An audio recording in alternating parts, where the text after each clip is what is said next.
Okay, Orange County, let's get into it. So we open up with Elizabeth setting off her car alarm and waking everybody up. Gina's lounging in the master bedroom. I guess the bugs have calmed down because we don't see them anymore. She's talking to her boyfriend Matt and saying hi to the kids. I think that's his name. Is that his name? No, I can't remember her boyfriend's name. Kelly's in the bunk bedroom talking about how exhausted she is, and now we're heading over to Bronwyn's hotel.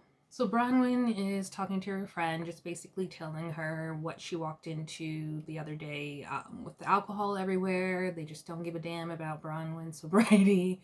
Nobody likes her. Everybody hates her. Guess she'll go eat worms.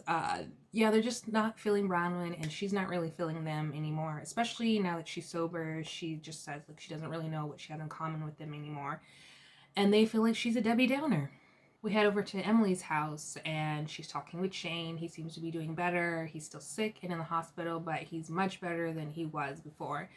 And she gets really emotional in her confessional. I mean, of course, like she loves her husband. She wants him to be alive and well.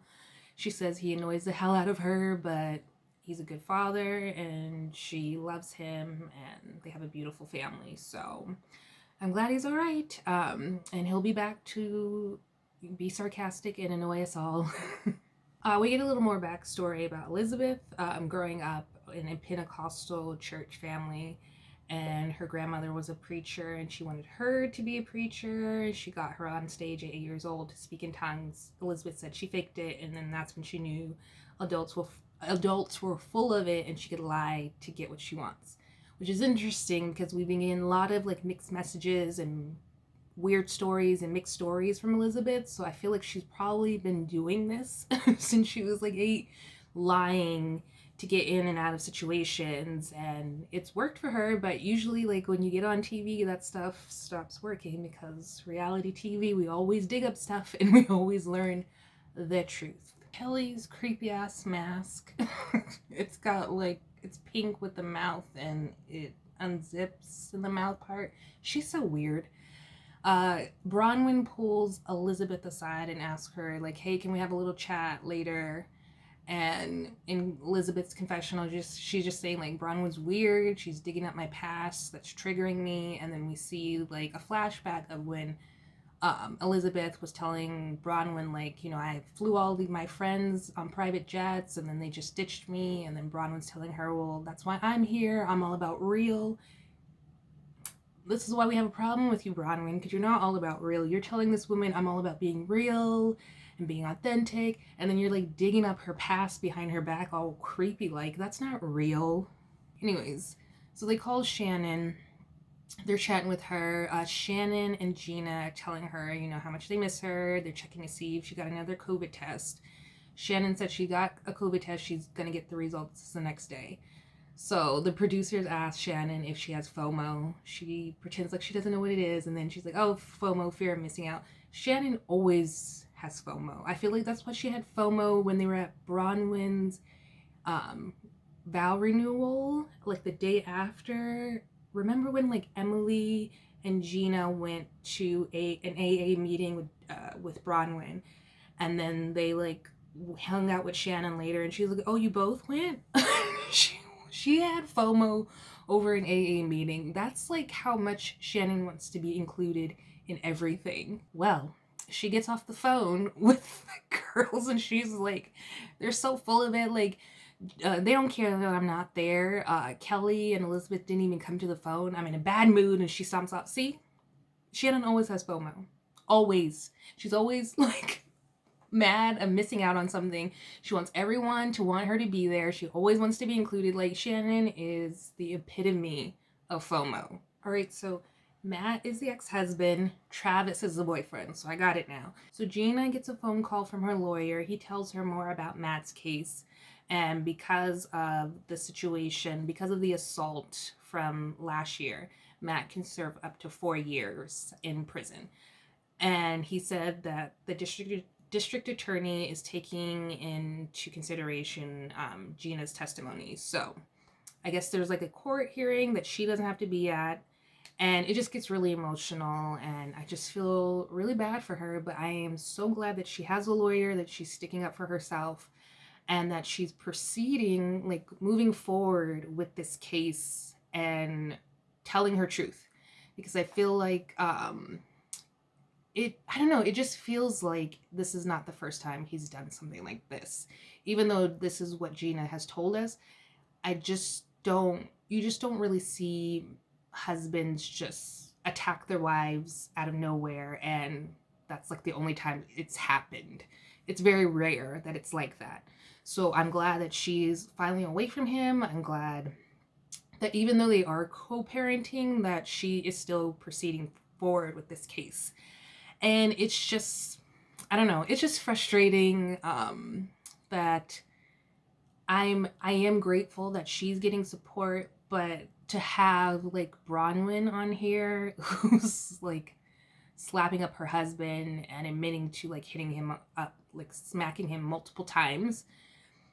No, she didn't drag her husband across the street and whoop his ass. She didn't do that, but she still put her hands on him and put her hands on him multiple times. And I feel like when abuse or assault happens to men, we just don't take it seriously, and I don't feel like that's right. Because like, especially if you're doing it in front of your children, how do you think they're going to grow up and feel like when they're in a situation with their spouse? Like, kids like mimic their parents and they follow these behaviors. I don't know, it's just really frustrating that this Bronwyn situation is not being taken more seriously, and then she just gets off scot-free. And I just feel like if this was happening the other way around, she would be held way more accountable. I'm not trying to compare the situations, but I just feel like abuse is abuse. Okay, so Elizabeth finally confronts Bronwyn. She's like, what's up? I heard you like hired a private investigator to search my past. And Bronwyn starts to lay it out, and Elizabeth, starts to object to some of the things. And Bronwyn's like, look, do you want to talk at me or do you want to listen? And I'm just like, okay, calm down, Bronwyn. So Elizabeth's like, go ahead. And so Bronwyn tells her, like, you said this, but then this, and then you said this about your house. You said this about your condo. You said this about your storage. And like, I just felt like you were lying to me. And Elizabeth was like, she starts going off saying like, when I met you, I didn't know you that well. I'm going through this divorce. I have gag orders. Just a lot. And she finally breaks down and just says like, I don't trust women and I have a hard time trusting women. And so like, you doing this stuff. And Bronwyn's like, you can trust me. I'm not going to betray you. But you already did, Bronwyn. You already betrayed her when she opened up to you the first time and told you that she was betrayed by these women that she had as friends in the past. You betrayed her by saying that you were going to be real, and then you went behind her back and dug up her past. Like, make it make sense, Bronwyn. Like, I would never trust you with anything. Like, you're a liar. You've lied about so much. And I feel like in an effort to take the heat off of herself and the mess that's going on with Bronwyn, she is digging up information on Elizabeth and putting all the attention on her to take the heat off of herself, because Bronwyn has some messy stuff. Like, we've seen it. She's got some messy stuff, and she's painting it with like, I'm dealing with my sobriety, so that we don't have to see all of her messy stuff. And instead of like being honest with these women, I feel like she's just doing shady, messy stuff. like when she sold out Shannon about like the whole house thing, like Gina's house is small and sad and depressing. She like sold out Shannon, and then like now she's digging up Elizabeth's past. Like, she's just being super messy instead of dealing with her own ish. And I feel like, I don't know, like both of these women are a hot ass mess. I don't really trust what Elizabeth is telling us, and I also don't really trust what Bronwyn is telling us. And Kelly's a hot ass mess in the middle, trying to make them be okay. But I feel like she just really just doesn't like Bronwyn, which is understandable. They just clash. Gina did the best thing and stayed out of the line of fire to talk to Travis, and then once the conversation was over, she comes back downstairs to join the rest of the ladies. So Gina is explaining her situation, just how she's feeling about being responsible for Matt getting in trouble for what he did, which is understandable. I mean, battered women usually take the blame for the abuse. Kelly's crazy ass just tries to convince Gina to show him some mercy so that he can get a job and that his life isn't ruined. And Elizabeth is like, what? Mercy? And even in her confessional, she's just like, no, Kelly, like, shut your mouth. No. Matt should have showed Gina mercy before he whooped her ass. The mother of his children, he should have showed her mercy, but he didn't. So now's the time that he needs to pay for his consequences, which he probably won't, because a lot of men don't. Just the fact that, like, we're always, like, brought up to believe that we need to protect the men and protect their livelihood and not ruin their lives. There's been, like, so many, not just abuse, like physical abuse, but like sexual assault victims who have come out and been brave enough to testify, and the men get off because the courts don't want to ruin their lives, these young boys' lives, but just forget all about the women's lives that they've ruined by raping them or beating them. Like, our system is so messed up. Like, so messed up. Like, so messed up. To really, like, tell this woman to show him mercy so that she doesn't ruin his life when she's in tears from the physical assault that he put on her last year. Like, really? Like, I mean, so now we're back to the Elizabeth and Bronwyn situation again. Elizabeth just wants to make it clear, like, are we good? And Bronwyn's like, yeah, pretty much I effed up. It was my bad. I was bored in quarantine. I had nothing else to do. I'm sorry. I'm like, what a child. Who does that? I mean, I'm glad she admitted it. But, like, just to be like, yep, sorry. I was bored, had nothing else to do. At least she admits that she's a crappy person.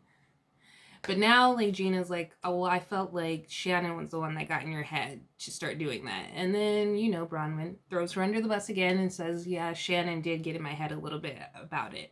So now they're all like, well, what is, like, Elizabeth's like, well, what does Shannon have against me? Like, and then they remind her, oh, it's because you told us that she was screaming drunk at Jimmy at Bronwyn's vow renewal, and she's pissed and she's holding a grudge and she's coming after you. So then Kelly starts going over in her confessional all the times that Shannon came after her, even though Kelly was, I mean, Kelly's always been awful.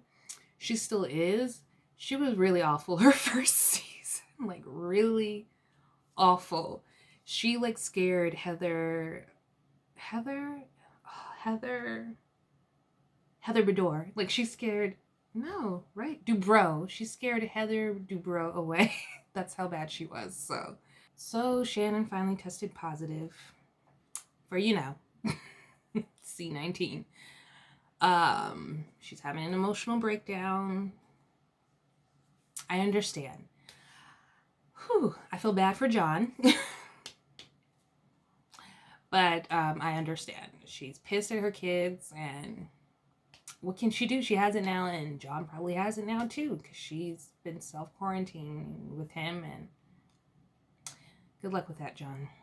I mean, I feel bad for John, but his kids were coming in and out of the house too, so he wasn't that worried about it. So the women go to, like, this little fun activity park, and nobody's there because of the pandemic. And Gina and Kelly go off mountain biking, and Bronwyn and Elizabeth are hanging out. They're going to do ratchet throwing, whatever. They're going to be throwing stuff. Bronwyn lets it slip, you know, that she wants to get into mountain biking with her wife, and Elizabeth's like, wait, what? I've never heard someone refer to their best friend as their wife. And she was saying, so then Bronwyn lets it, you know, just tells her that her and her best friend were quarantining. during this pandemic together. And this is where, like, we saw in real time Bronwyn's girlfriend, wife, whatever. But this is the woman that we saw earlier. I told you this was like her new boo, and they've been together, and she calls her wife.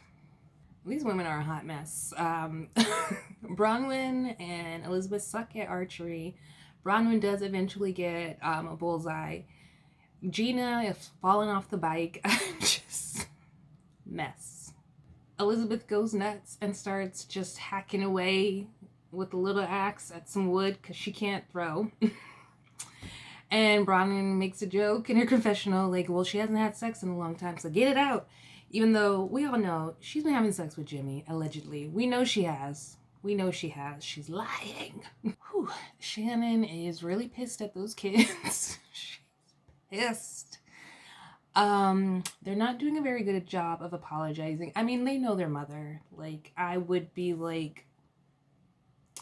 drum up a lot more emotion if Shannon was my mom. Come on, like, you know, you gotta lay it on thick because she's upset and it's gonna be rough. And they should have known better. Why, just like I said, why not quarantine with your dad? You know he's a lot more lenient. Then sneak out. Like, why would you sneak out when Shannon adores your mother? Ugh, these kids, they should have known better. She's never gonna let them live this down. Never. Badass kids. Only lets us know that Shane has to get this viral medication. He'll be at the hospital for 5 days, and she's just trying to navigate being at home with these kids and keeping them 6 feet apart, which is hard when you're mom because the kids want to be on you. Gina and Kelly back at the ranch are on these little pedal car things. I don't know what they are. Some little motor car things. It's what Gina can actually drive because she's still waiting 20 more days to get her license, and she's super excited about that. But now she's riding these little car things around the little camp thing. With Gina, like, can we just stop with all the activities? I mean, like, 1 or 2 is fine, but like, I went on this trip one time and it was like planned for us, so we really didn't have a say, and all I wanted to do was, like, it was my first time leaving the country. I just wanted to lay on the beach in this beautiful country, sip some drinks, eat some food, and just chill. No, they had like an activity for us every single day. Like, we got no break. It was always something to do. Some of it was fun, but some of it you're just like, can we just go to the beach? I just want to go to the beach and just lie down and have a drink. Can we just do that? And I think we were finally able to do it on the last 2 or 3 days. And I was just like, finally, it's been like, this is all I wanted to do. But the whole rest of the trip was like activity, activity, activity. I'm just not like that. I wanna go to the beach, have a drink, and just enjoy the beautiful scenery. And I don't want to do 5 million activities. So I understand, Gina. I'm there with you. So Elizabeth and Bronwyn are walking and talking and just breaking down some walls with each other, and Elizabeth just really gets really emotional and real. I was really surprised that she just came straight out and said, like, you know, I was a broke jazz singer. I met this older man who was rich. I saw him as my meal ticket. I let him whisk me away, and I became this rich jet setter, and I turned into a monster. And I was like really surprised because most of these housewives would never admit that. It's always like, I loved him, he loves me, our marriage is real, like, this all about love, love, love. But the fact that she came straight out and was like, I saw this man as my meal ticket, my way out of poverty. I was not turning back for nothing. I wanted this money and I let it turn me into a monster. Or they say, but I feel like they say money makes you more of what you already are. So maybe she was always this way because she was so broke, and the money just amplified who she really was, and she didn't like who she really was. So I just thought that was really interesting, and like, I feel like one of the first real moments that we've had on Orange County. So I really liked that. I was surprised that Elizabeth was being so open with Bronwyn, this woman who just betrayed her and did some backstabbing and looking up her past. But she does finally admit that she was in a religious cult growing up, and just gets super emotional. I felt like she wanted to tell Bronwyn, but then she also didn't want to tell Bronwyn, because when she tells her and Bronwyn's like, wait, what? And she kind of looks at her like, oh crap, maybe I shouldn't have said anything. She kind of backtracks and feels very vulnerable and out there, and then she starts having a panic attack. They like walk somewhere, set her down so she can, you know, calm down and get her breathing under control, and it just cuts to be continued. So this was a very emotional ride of an episode. It's really interesting to learn that Elizabeth grew up in a religious cult. I feel like cults are popping up more and more. We're finding out more about cults this year, especially this year, with the whole NXIVM thing. But it's really interesting, and I guess we might be getting more details about it. I don't know, because there's not very many episodes left, but let me know what you thought about this episode. Let me know what you thought about Elizabeth and Bronwyn, them talking more and opening up. Let me know what you thought about Shannon's emotional breakdown. Just let me know what are your thoughts about this episode. And if you enjoyed this video, please give it a like and subscribe if you're new, and hit that notification bell to be in the know when I release a new video. And I will see you in the next video. Bye, everyone.